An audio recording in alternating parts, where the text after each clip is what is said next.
Hey guys, wanted to show you another one of my microcontroller projects. I did this one a good number of years ago. I think it was like 6. And this is the only one I have left. I made a whole bunch of these things. And some of the nicer looking ones had clear plastic here, and you could see all the insides and everything. I'll take this cover off in a minute so you can look inside. Let's take a look at what it does. I've got it plugged into a battery eliminator. Over here on the side is the switch, and if I turn this on, you'll see it's generating a small Christmas tree effect here. And each one of the LEDs has a red and a green LED in one package, and the little white LED up at top is a star, and you notice it flickers. So the star is flickering and the lights are randomly flashing actually. I want to tell you a very interesting thing about these lights. There are 10 of them, 11 counting the star, but there are 10 of these red and green LEDs, and since one is red and one is green in the same package, that's like having 20. The integrated circuit I'm using, the microcontroller, is an Atmel, and it doesn't have 20 output pins. So I'm actually operating 20 LEDs with less than 20 I/O lines. And the reason I bring that up is I want to tell you about how I accomplished that, because it's an important concept in electronics, and it's called multiplexing. Another feature about this, when you multiplex something, and I'll tell you a little bit more about that in just a second, the red and green LEDs are never on at the same time. They never overlap, and they are never on at the same time. And that's due to the fact that I'm trying to control, not trying, but I'm controlling 20 LEDs with only about 12 I/O lines. So what I had to do is I put the red LED on one enabling line and the greens on another. So I display the greens for a while and the reds for a while, and I do it so fast that your eye thinks they're all on at once. So it's a multiplexing scheme. That's not all it does. This little switch I used over here, if I turn the volume up,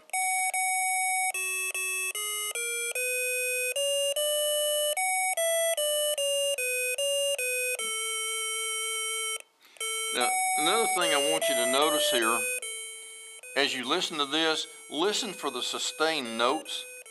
What you'll hear is a thing called vibrato.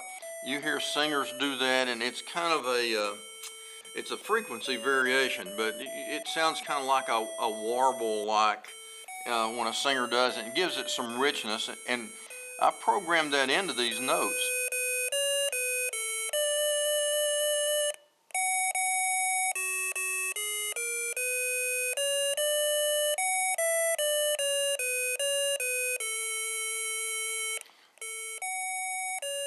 All right.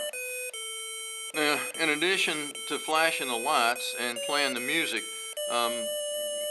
this thing cycles through many songs, and when it gets through the last one, it'll blank the sound for the whole thing as it plays through it again in silence. If I want to select another song, I can press the button.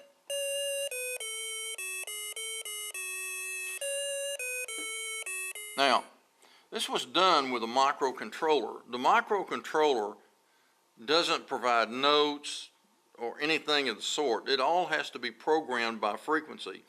And one of the tough things about this is you have to control exact note frequency plus note duration, and blink lights and generate random numbers for the lights at the same time.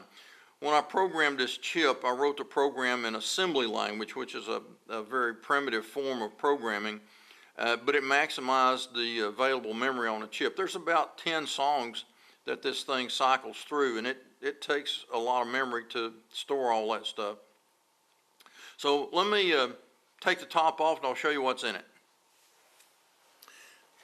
Well, kind of got caught by surprise on this. This is probably one of the earlier models where the board is attached to the front. In later models, we attach the board to the case, so if I pulled the case off, you could see the other side of the board and all the components, but in this one, you can't. You can only see the back side of the printed circuit board. And I'll show you a couple of features in here. This is the microcontroller right here, and various LEDs soldered in up here. So not a lot to see here like I thought there would be. Everything's on the other side, and I don't want to take that loose. It's too much trouble to get it back together.